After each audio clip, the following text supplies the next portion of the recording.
का बहुत बहुत स्वागत है। हमारी आपदा प्रबंधन से संबंधित सीरीज चल रही है। आज हमारा पार्ट 4 है। तो आइए स्टार्ट करेंगे। स्टार्ट करने से पहले आप हमारे चैनल को लाइक, सब्सक्राइब और शेयर जरूर करें। साथ ही जिन्होंने मेरे चैनल को सब्सक्राइब किया है उनका तहे दिल से धन्यवाद। आइए देखते हैं क्वेश्चंस। आज हमने यहाँ पर सब्जेक्टिव और ऑब्जेक्टिव दोनों तरह से क्वेश्चंस लिए गए हैं। तो आइए पहले देखते हैं सब्जेक्टिव। आपदा क्या है? तो आपदा क्या है? तो आपदा एक ऐसी घटना है जिसमें अपार जन धन की हानि हो। तो जब आपदा क्या होती है? आपदा यानी कि अचानक से जब भी कोई घटना आती है, मान लीजिए बाढ़ आ गई, बाढ़ है, ज्वालामुखी विस्फोट,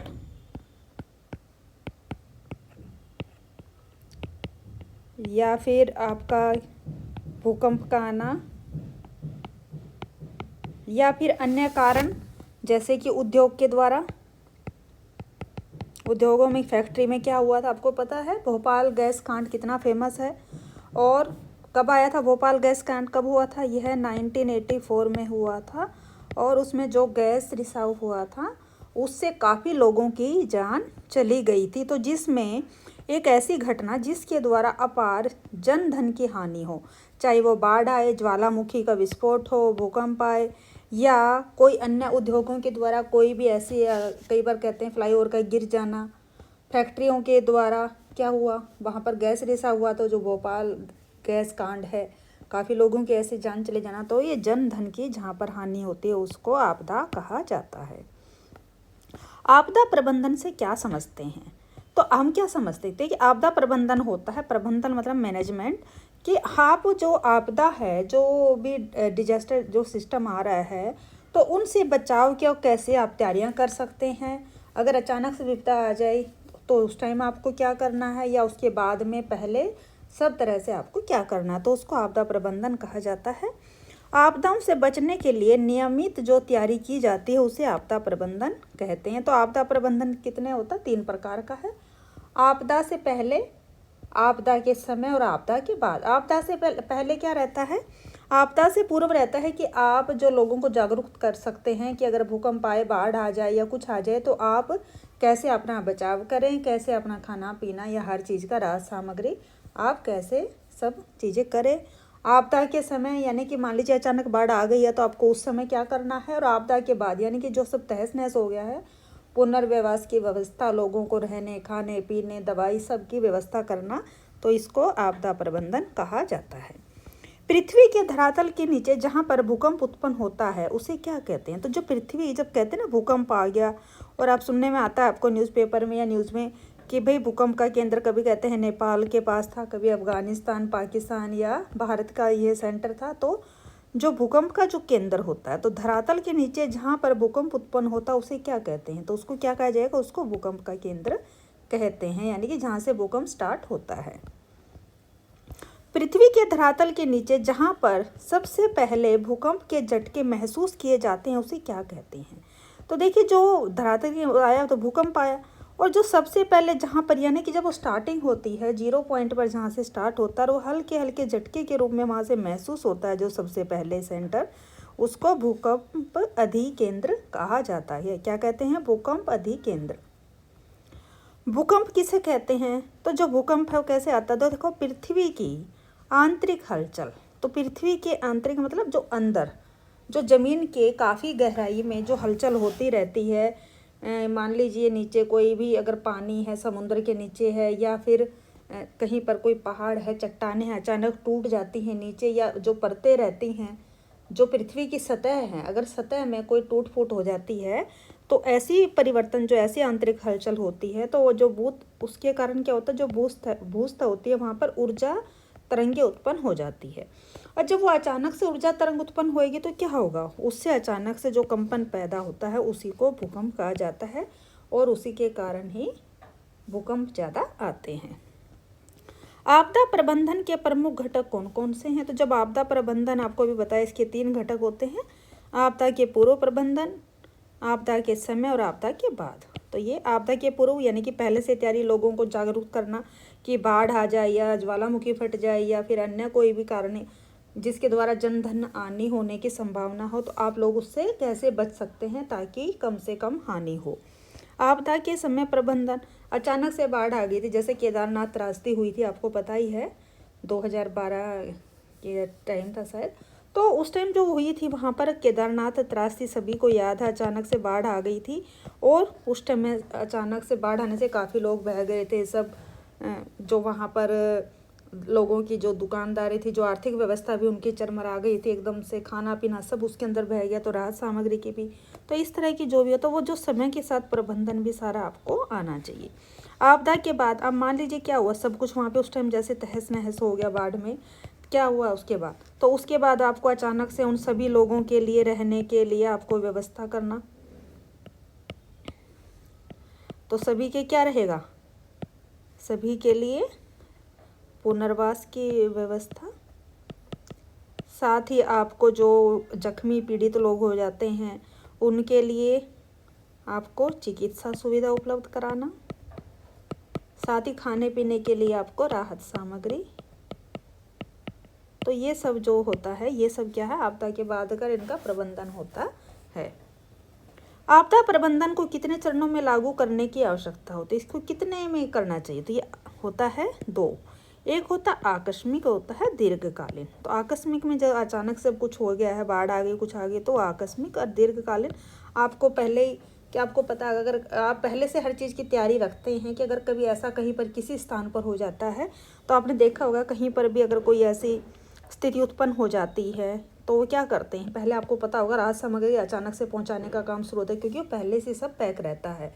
इसके अंदर आपका खाने का, पीने का, चिकित्सा से दवाइयाँ, हर तरह की चीज़ें किट के रूप में बनाकर रखी जाती हैं। तो प्रबंधन इस तरह से।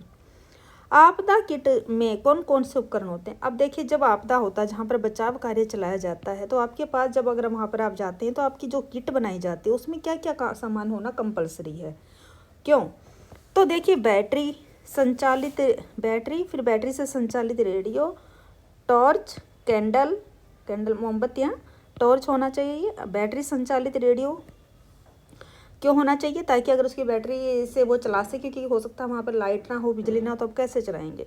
वाटर प्रूफ माचिस, व्यक्तिगत सुरक्षा उपकरण, अगर आप व्यक्तिगत रूप से भी अपनी भी सुरक्षा है जैसे, तो उसके लिए दस्ताने, फेस मास्क, चश्मा, क्योंकि देखिए क्या पता वहाँ पर कोई गैस लीकेज है या कोई अन्य चीज़ें हैं, तो आपको फेस मास्क भी कंपलसरी, चश्मा ताकि आँखों को बचाव रह सके।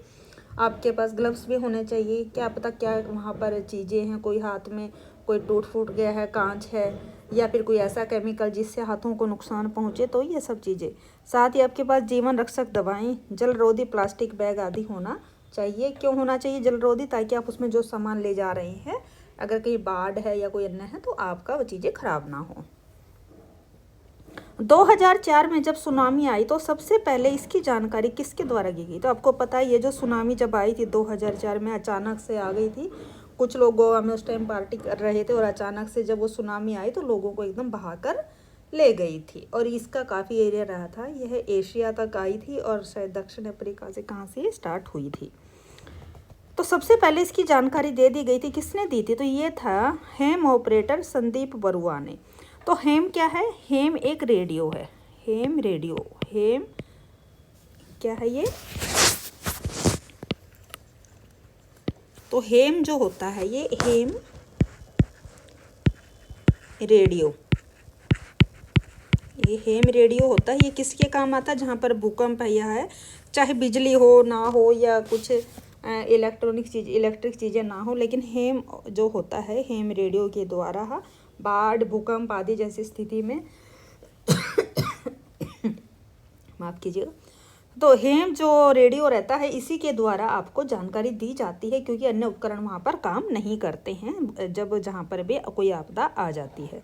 तो जब ये सुनामी आई थी 2004 में, तो सबसे पहले जो उन्होंने किसने दी थी ये खबर कि भाई सुनामी आ रही है ताकि लोगों को बचाया जा सके, तो ये थे संदीप बरुआ, ये हेम ऑपरेटर, यानी कि जो हेम रेडियो को ऑपरेट कर रहे थे, संदीप बरुआ इनका नाम है। और ये कहाँ थे उस टाइम, तो अंडमान निकोबार से इन्होंने सबसे पहले इस चीज़ की जानकारी सभी सेंटर्स पर पहुँचाने की कोशिश करी थी, सबसे पहले दी थी।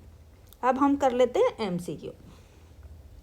भारत में भूकंप प्रभावित कितना भाग है? तो जो भारत में जो भूकंप आने की ज़्यादा संभावना जिन हिस्सों में रहती है तो कौन सा है, कितना है? तो वह है 56%। ऑप्शन ए यहाँ पर करेक्ट रहेगा। भारत में लगभग कितने जिले सूखे से पीड़ित हैं? तो भारत के अंदर ऐसे कितने जिले हैं जहाँ पर ज़्यादातर सूखा पड़ता है, जहाँ पर सूखे की संभावना रहती है? तो कितने जिले हैं ऐसे? तो भारत में, पूरे भारत के अंदर 77 जो जिले हैं वो सूखे से पीड़ित हैं। बाढ़ का देश किसे कहा जाता है? तो बाढ़ का देश का मतलब यहाँ पर जहाँ पर सबसे ज़्यादा बाढ़ आती है। सबसे ज़्यादा बाढ़ कौन से देश में आती है? तो वह है बांग्लादेश। बांग्लादेश में सबसे ज़्यादा बाढ़ आती है। ऑप्शन ए यहाँ पर सही है। भारत में सबसे विनाशकारी भूकंप कब आया था? तो देखिए, भारत है जो, भारत में जो सबसे ज़्यादा विनाशकारी भूकंप कब आया था? तो यह आया था 1934 में। कब आया था? 1934 में। सन 2001 में 6.9 रिएक्टर पैमाने पर भूकंप कहाँ पर आया था? तो सन 2001 में बहुत ही विनाशकारी भूकंप आया था। तो ये कहाँ पर आया था? जिसका जो पैमाना था, रिएक्टर पैमाना भूकंप की जो थी वो कितनी थी? 6.9 थी। तो कहाँ था ये? तो यह आया था नेपाल में। आपको पता है होगा, तो नेपाल में आया था। ये काफ़ी विनाशकारी था। इसमें जो इतना विनाश हुआ था कि जो लोग, कुछ बाहर से लोग गए हुए थे या गए थे, तो काठमांडू में काफ़ी जो प्रसिद्ध प्राचीन मंदिर भी इसमें तहस नहस हो गए। उसके अलावा वहाँ पर जो बिल्डिंग थे, होटल थे, होटल जमी दोज हो गए। होटल जमी दोज हो गए थे इस भूकंप के अंतर्गत। कब ये आया था? 2001 में। और इससे पहले भारत में आया था भुज के अंदर आया था 2000 में। उसमें भी क्या हुआ था? बिल्डिंग क्या हुआ था? भुज क्षेत्र में ज़मीन में समा गई थी। तो कई बार विनाशकारी भूकंप इतने होते हैं कि लोग वहाँ से कॉल करते रहे बचाने के लिए, लेकिन वहाँ तक सुविधा नहीं पहुँचा जा सकी और फिर कुछ टाइम बाद सब चीज़ें वहाँ पर ख़त्म ही हो गई थी। ये कहाँ की भुज की बात है। इसी तरह नेपाल के अंदर जब आया तो जो होटल थे ज़मीन दोज हो गए थे या वैसे टूट गए थे, तो काफ़ी नुकसान हुआ था क्योंकि काफ़ी रिएक्टर पैमाने पर यह भूकंप आया था। भोपाल गैस त्रासदी किस वर्ष हुई थी? तो अभी आपको पहले ही बताया है। तो यह थे 1984 में। 1984 में भोपाल गैस त्रासदी हुई थी। क्या हुआ था? जो वहाँ पर जो प्लांट था जहाँ पर काफ़ी लोग काम कर रहे थे, तो यह क्या था? यह जो थी वहाँ पर मिथाइल आइसोसाइनेट नामक जो गैस थी उसका रिसाव हो गया था और जिसके कारण काफ़ी लोग वहाँ पर मर गए थे उस गैस, और उसका प्रभाव कई साल तक वहाँ पर जो उसका आसपास का एरिया था वहाँ पर काफ़ी वक्त तक, जहाँ पर भी आसपास में उसकी जो फैक्ट्री थी, जो प्लांट था, उसका जो काफ़ी क्षेत्र काफ़ी टाइम तक वहाँ पर इस गैस का असर रहा था वहाँ के लोगों पर, वहाँ पर नई आने वाली पीढ़ी पर। तो काफ़ी इसका आया था क्योंकि जो ये गैस थी काफ़ी जहरीली थी। इस गैस का नाम था methyl isocyanate. Next question, Bhopal gas त्रासदी कौन सी गैस रिसने के कारण हुई थी? तो अभी आपको बताया है मिथाइल आइसोसाइनेट। आपको बताया ना कि वे जो होती हैं आपदा, दो प्रकार की होती हैं। एक होती हैं प्राकृतिक, दूसरी है मानवजन्य। तो जो ये भोपाल गैस कांड हुआ था, भोपाल गैस त्रासदी, तो ये क्या थी? ये मानवजनित थी क्योंकि किसी प्लांट में ये हुई थी। तो ये क्या थी? ये है मानवजन्य, इसके यानी कि मानवजनित जो ये आपदा थी। और जो प्राकृतिक में आपको पता ही है, बाढ़, सूखा, ज्वालामुखी विस्फोट, ये सब प्राकृतिक है, लेकिन ये क्या थी? ये मानवजन्य थी। नोवेल कोरोना वायरस की उत्पत्ति किस देश से हुई थी? अब आपको पता ही है, ये ज़्यादा पुराना नहीं है, 2-3 साल पहले ये आपको पता ही है। नोवेल कोरोना, तो जो कोरोना वायरस फैला था, आपको पता है लॉकडाउन रहा था देश के अंदर, कम 2-3 साल के करीब लोग परेशान रहे इन चीज़ों से। इससे आर्थिक व्यवस्था भी गड़बड़ा गई थी। ये अचानक से एक आपात स्थिति उत्पन्न हो गई थी। तो यह भी एक थी यह क्या थी? यह भी एक आपदा थी। यह आपदा आने से क्या हुआ था? तो कोरोना वायरस जो था ये कहाँ से फैला था? सबसे पहले कोरोना वायरस जो आया था कहाँ से फैला था? तो इसकी उत्पत्ति कहाँ हुई थी? चीन से, चाइना से नोवेल कोरोना वायरस का उत्पत्ति हुई थी। और ये कैसी जो आपदा आई थी, यह वैश्विक स्तर पर फैली थी। कैसी थी ये? वैश्विक स्तर पर, यानी कि विश्व का कोई ही बाई चांस ही कोई देश ऐसा था जिसमें बचे हों लोग, नहीं तो ज़्यादातर सभी देशों में कोरोना वायरस फैला था और सभी जगह लॉकडाउन रखा गया था, ताकि लोगों, यहाँ तक कि लोग एक दूसरे से मिलने से कतराने लग गए थे। सब आपको चीज़ें पता ही है। और इसके अंदर कितने ही लोगों की मौत हुई थी, गिनती ही नहीं थी। एक बीमारी जो सामान्य रूप से व्यापक हो जाती है, यहाँ तक कि वैश्विक स्तर पर भी पहुँच जाते, उसे क्या कहते हैं?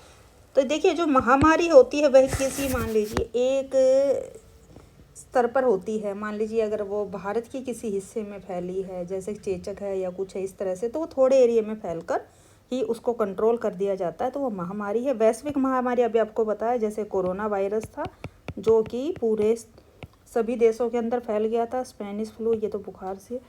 हाइपरडेमिक, ये भी एक कुछ छोटे क्षेत्र में होता है, वहाँ के लोग आपस में इससे पीड़ित हो जाते हैं हाइपरडेमिक में।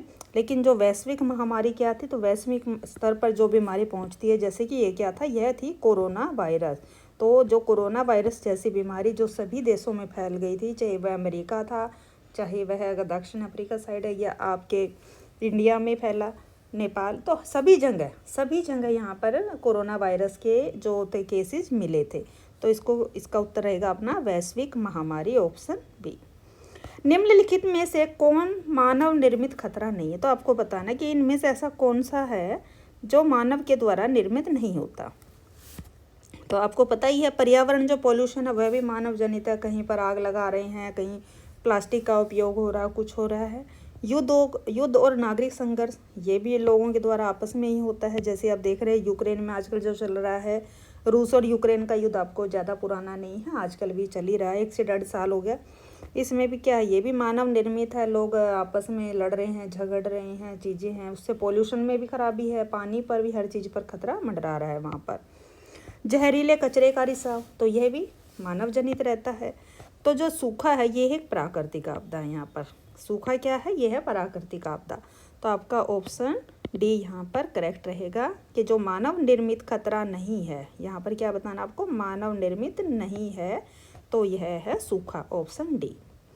आपदा प्रबंधन में क्या क्या शामिल है? जब आपदा प्रबंधन किया जाता है तो उसमें क्या क्या है? तो देखिए, शमन, पुनर्निर्माण, पुनर्वास। तो देखिए, आपको पता ही है कि जो पुनर्निर्माण की, अगर कोई बिल्डिंगें टूट गई हैं, सब चीज़ें हैं, तो आपको वो सब, उसका निर्माण अचानक से शुरू करना, रहने की व्यवस्था कराना, अन्य जो भी सुविधाएं हैं सभी देना। तो आपदा प्रबंधन में ये सभी चीज़ें शामिल हैं। तो क्या रहेगा आपका ऑप्शन डी यहाँ पर करेक्ट है, ऑल ऑफ द अबाव।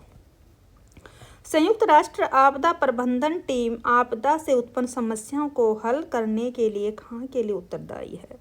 तो जो संयुक्त राष्ट्र आपदा प्रबंधन की जो टीम है वह कोई एशिया, अफ्रीका, ऑस्ट्रेलिया सभी में, तो क्या ये किसी एक स्पेशल देश के लिए जो उत्पन्न समस्याएं उनको हल करती है? नहीं, ऐसा नहीं है। जो संयुक्त राष्ट्र आपदा प्रबंधन की टीम है, यह चाहे वह एशिया महाद्वीप है, चाहे यूरोपीय है, या कोई से भी, सभी महाद्वीप के लिए यह क्या करती है, यह उत्तरदायी है। उन आपदा, अगर कोई भी आपदा आ जाती है तो ये सभी जगह अपना सहयोग देती हैं संयुक्त राष्ट्र आपदा प्रबंधन टीम। प्रभावी जोखिम प्रबंधन काफ़ी हद तक डैश पर निर्भर करता है। तो जो प्रभावी जोखिम प्रबंधन रहता है वो किस पर निर्भर करेगा, आपको बताना है। सरकारी एजेंसियों पर, आपातकालीन प्रतिक्रिया, आपदा पूर्व योजना या ज्वालामुखी। तो देखिए, कोई भी अगर अचानक से जोखिम आ जाता है, कोई भी अचानक, जब भी आपकी क्या आती है, आपदा आती है, तो आप क्या करेंगे? तो आपका जो प्रबंधन है, जो आपका मैनेजमेंट है, वह आपकी जो आपदा से पूर्व योजनाएं हैं उन पर निर्भर करता है। तो मान लीजिए आपने पहले से सब तैयारियां करी है कि अगर कभी किसी जगह कुछ ऐसा हो जाता है, कोई अनहोनी घटना घट जाती है, जैसा कि आपको पता है बाढ़ का आना, या फिर भूकंप का आना, कहीं ज्वालामुखी का फटना, या फिर किसी भी उद्योग के द्वारा, मान लीजिए अगर कोई मानव जनित अगर है, कहीं पर फ्लाईओवर के करना, अगर आप पहले से कोई आपका मैनेजमेंट आपका है, तो आपदा पूर्व जो आपकी योजनाएं रहती हैं वह आपको काफ़ी सहयोग करती हैं। आप क्या करते हैं, फटाफट से अपना सब कुछ लेते हैं और आप अपना चल पड़ते हैं वहाँ पर। तो किस पर निर्भर करेगा आपका, आपदा पूर्व योजनाओं पर।